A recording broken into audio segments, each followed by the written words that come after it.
আসসালামু আলাইকুম। এখন তোমাদের দেখাবো রাজশাহী বোর্ড 2025 সালে এইচএসসি আইসিটি চ্যাপ্টার 3 থেকে আসা এই প্রশ্নের সঠিক এবং ব্যাখ্যা সহ সমাধান।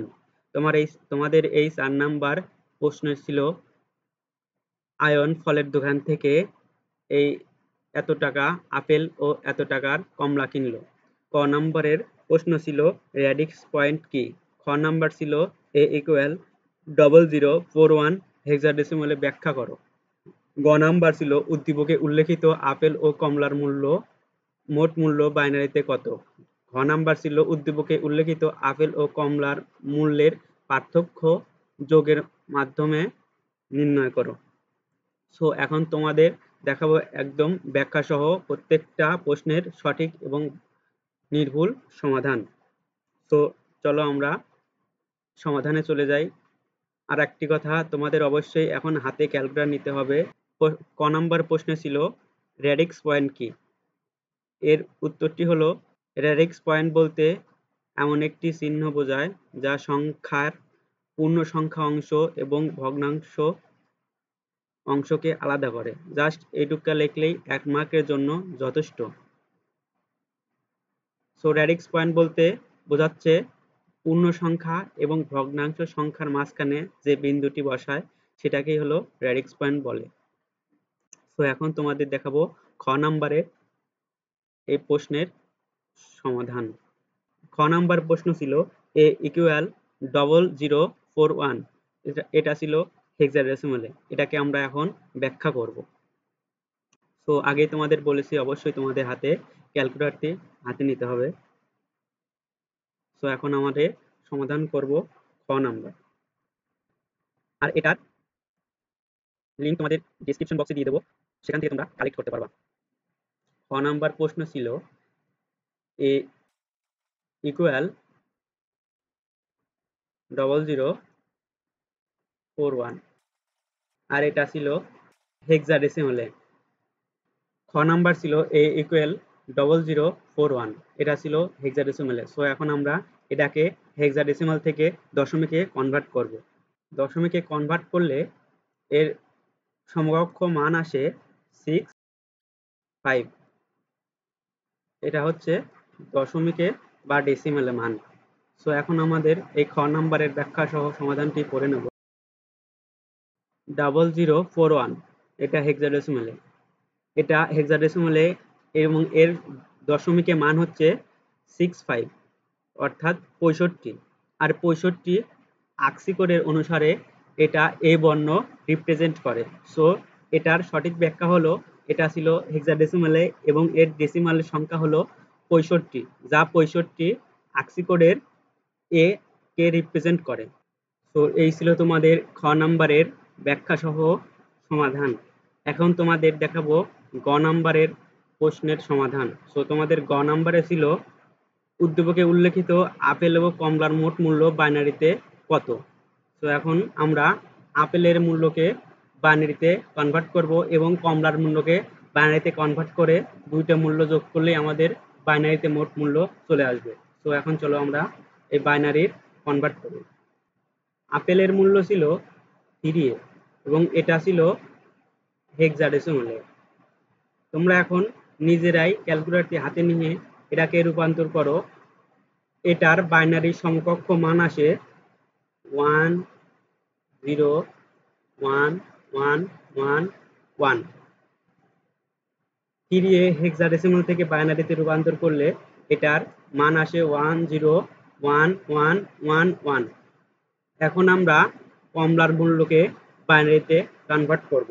তো কমলার মূল্য ছিল 57 আর এটা ছিল অক্টালে।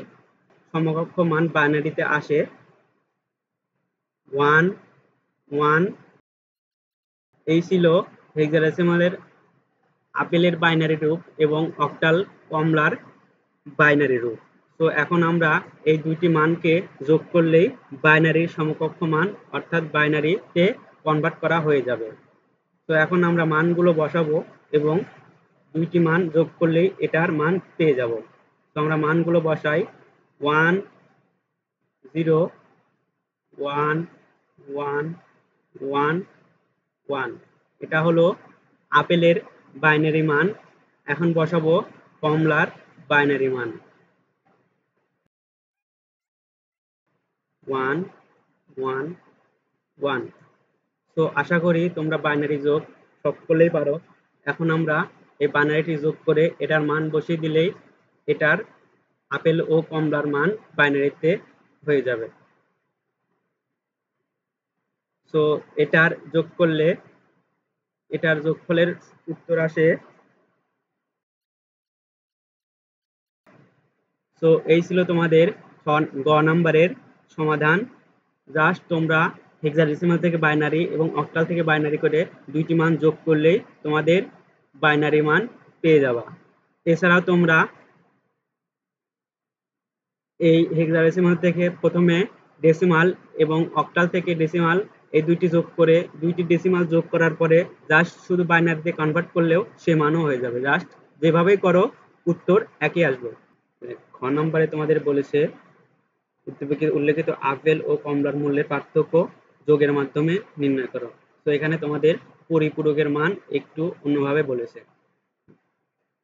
মানগুলো দশমিকে প্রথমে কনভার্ট করতে হবে, তারপরে বাইনারিতে 8 বিটে বসিয়ে দিতে হবে। জাস্ট একটার পরিপূরক মান বের করলেই এটার সমাধানটি শেষ হয়ে যাবে। সো এখন আমরা সরাসরি এটার মানকে কনভার্ট করব। অর্থাৎ তোমরা না চাইলে এখান থেকে জাস্ট গ নাম্বারে যেটা মান বাইনারিতে বের করেছিলে সেখান থেকেও তোমরা এই মানটুকু লিখতে পারবে। এই আপেল এবং কমলার মানকে সরাসরি ডেসিমালে কনভার্ট করব। আপেলের মান ছিল 3a আর এটা ছিল হেক্সাডেসিমালে। তো তোমরা যখন এটার সমাধান কিংবা উত্তর লিখবা যে কোনো প্রশ্নের অবশ্যই এর বেসগুলো সঠিকভাবে দেওয়ার চেষ্টা করবা। এই 3a হেক্সাডেসিমাল এটার দশমিকের সমকক্ষ মান আসে 58। এটা তুমি ক্যালকুলেটর থেকে সরাসরি জাস্ট একটা ক্লিক করেই বের করতে পারবা। এটা হচ্ছে দশমিকের মান। আর 57 এটা অক্টাল থেকে দশমিকে কনভার্ট করলে আসে 47।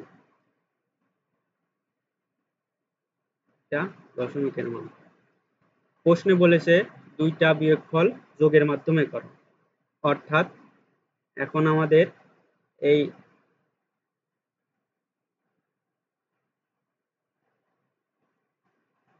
47 প্লাস মাইনাস 58 জাস্ট এটা করলেই আমাদের খ নাম্বারের অ্যান্সার হয়ে যাবে। এখন আমরা এই 58 এবং 47 এই দুইটার বাইনারি মান বের করব, কিন্তু আমরা এখন এই জাস্ট গ নাম্বার থেকেই এই দুইটার মান লিখে আমরা বসাবো এবং সেটা 8 বিট মিল করেই প্রথম থেকেই বসাবো। তো 47 এখন আমরা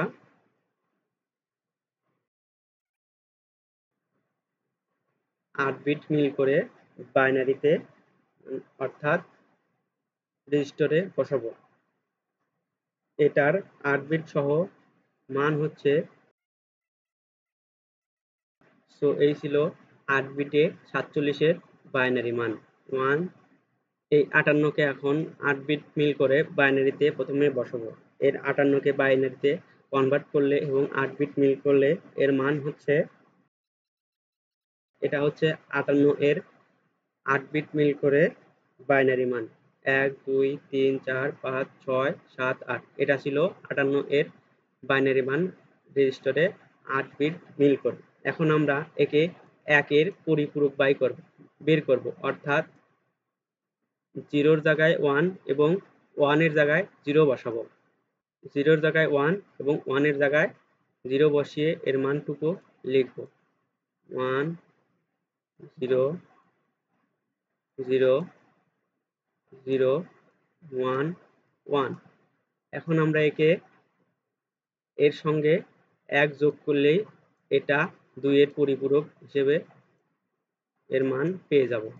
তো 1 যোগ করলে এটার মান আসে জাস্ট শুধু এই একের পরিপূরক আর এক যোগ করব, এটা কখনোই আমরা যোগ করব না। এটা যোগ করলে আসে,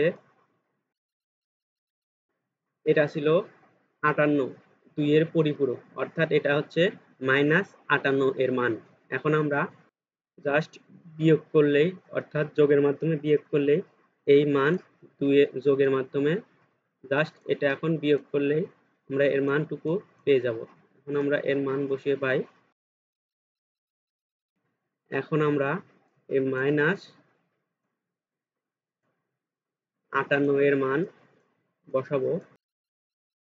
জাস্ট এখন শুধু এটার যোগ বিয়োগ করলেই এটার মান সরাসরি পেয়ে যাব। এখানে 47 এবং 58, এটার যোগ বিয়োগ মান করলে এটার মান আসে -11, এবং জাস্ট এখন আমাদের এটা বিয়োগ করলেই এটার মান আমরা পেয়ে যাব। এটার মান হচ্ছে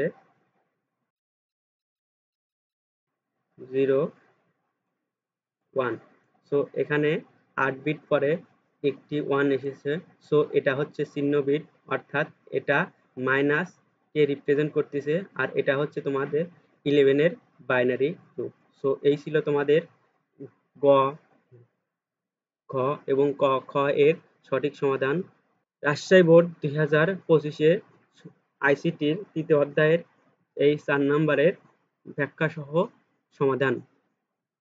পরবর্তীতে এরকম আরো ভিডিও পেতে অবশ্যই চ্যানেলটি সাবস্ক্রাইব করে রাখবা, কারণ পরবর্তীতে তোমাদের এই প্রত্যেকটা বোর্ডের প্রত্যেকটা অধ্যায়ের এভাবেই ব্যাখ্যাসহ সমাধান দিয়ে দেবো ইনশাল্লাহ। সো এই ছিল আজকের এই ভিডিওটি ভালো লাগলে অবশ্যই লাইক, কমেন্ট, শেয়ার করবা, আর পরবর্তীতে এরকম ব্যাখ্যা সহ সমাধান পেতে অবশ্যই চ্যানেলটি সাবস্ক্রাইব করে রাখো। ধন্যবাদ। আসসালামু আলাইকুম।